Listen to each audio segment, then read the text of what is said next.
Isang bagong trending na app po ulit ang share natin for today's video kung saan pwede po kayo makapag-payout ng libre through GCash. Kagandahan po sa app na to dalawa yung option natin para makapag-request ng payout pa GCash. Kaya naman sana po tutukan nyo tong ating buong video para kayo rin po start ng kumita.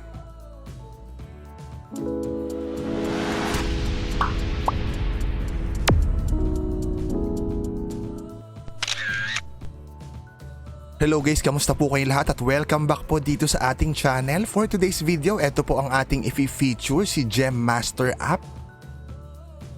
So pwede nyo po siyang i-download gamit yung link na nasa description ng ating video, tapos mariredirect na po kayo sa Play Store. I-tap lang po natin yung install. So dito magbubuo lang po tayo ng mga puzzle para makaipon tayo ng gems or diamonds, kasi yan po yung kakailanganin natin para makapag-request tayo ng payout pa GCash. Pag na-download na, itap lang po natin yung play, tapos login tayo gamit yung ating Google account para po makapag-claim tayo agad ng libreng 8,000 gems or diamonds. So, mapapansin nyo po, after natin mag-login, ayan, na-claim na natin yung reward na 8,000 diamonds at yung 100 na cash balance.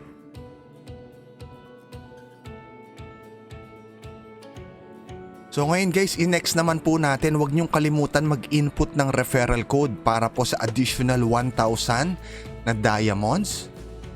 Pwede niyo pong i-copy yung referral code na nasa description, or kaya naman lagay nyo na rin po yung referral code nyo sa comment section para magamit po ng mga viewers natin, para makatulong din sa inyo itong ating channel.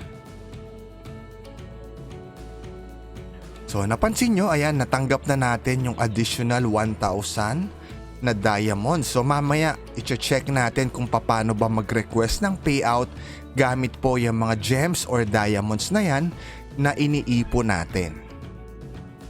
So mapapansin nyo, 9,000 na yung gems or diamonds natin. Kapag itap natin yan, mapupunta tayo sa withdrawal method. Ang option nga po rito para makapag-request ng payout, ang payout method ay GCash. Kapag itap natin yan, so hindi siya nababago. Ibig sabihin walang ibang option, GCash lang. Paano ba tayo makakuha pa ng gems? Nakalagay dito, more gems. Kailangan daw natin gawin makakumpleto ng mga levels or mag-level up, maglaro ng mga games, at isa pa po mag-invite ng friends. So inaalam pa natin guys kung ilan ba yung minimum para makapag-request ng payout. I-update ko na lang po kayo ulit. Dito naman sa cash balance, isa pang way para makapag-request ng payout. Ang minimum naman dito, base dito sa nakalagay na kailangan pa raw natin ng 2,900. Ibig sabihin, 3,000 po yung kailangan nating ipunin. So paano naman ba makakuha ng golds? Mag-complete daw tayo ulit or mag-level up at maglaro ng mga games. So again, dalawa yung option natin dito. Dalawa yung pwede nating ipunin. Yung golds at yung diamonds. So ngayon, try na nating laruin yung actual game. So paano ba makaipon dito ng diamonds? Sa pamamagitan ng paglalaro. So itap na natin tong start. At i-share ko na sa inyo kung paano ba siya laruin at makaipon ng gems or ng diamonds. Kailangan lang natin magbaba ng mga tatlong icons na magkakamuka para unti-unti po maubos yung mga icon na nasa ibabaw. Pag nagawa po natin yon, makakapag-level up na tayo. Ayan, nakalagay, level 1 completed. May option kayo para i-times 10 po yung gold, yung diamonds na makokolekt nyo, or pwede naman regular claim lang or ordinary claim, hindi po magdo-double yan. Kapag gusto nyong mag-times 10, manood lang kayo ng short video or ad, mga 20 to 25 seconds lang naman siya. So, depende na lang po sa inyo. Sa level 2, ayan, proceed tayo ulit. Paano naman kung halimbawa mapuno natin lahat yung nasa baba na empty box? Kung mapupuno natin yan, syempre, madeded tayo. Pero may option naman to retry. So ingat lang po, kasi kung mapapansin nyo rito sa ibabaw, meron tayong energy na ginagamit every time tayo maglalaro dito.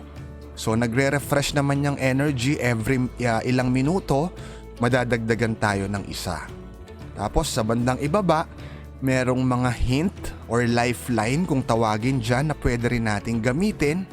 So ang tip ko lang sa inyo, gamitin nyo siya kapag sure na kayo na malapit nyo nang makumpleto yung level na yon. Kung madali pa naman yung level, huwag nyo na po munang gamitin yung mga lifeline. So ayun, ganun lang po. Syempre, bawat tumataas yung level natin, mas sumihirap po yung nasa board. So balik tayo sa withdrawal method. Kung kayo po ay nakaipon na ng sapat na diamonds, ayan, pwede na kayo makapag-request ng payout pa GCash. Kung hindi pa, ayan yung ibang options para makaipon ng more gems. Complete daw, mag-level up, maglaro ng mga games at mag-invite ng mga friends. Ayan po sa diamonds. Yung isang withdrawal naman na option ay dito sa golds or sa cash balance na currently tayo ay merong 100 pesos. Kapag tayo nakakumpleto ng 3,000 pesos dyan, pwede nating i-request ng payout ulit pa GCash. Paano naman sa golds? Paano tayo makakaipon pa?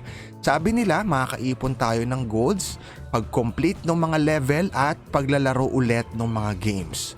So guys, bagong legit application po na sana makatulong sa inyo na kumita ng libre sa inyong mga GCash account.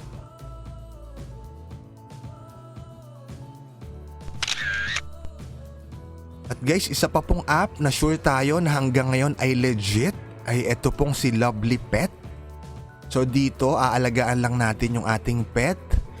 If i-feed natin siya, papainumin ng tubig para siya po mag-produce ng diamonds. Yan po yung kakailanganin natin para makapag-request tayo ng payout.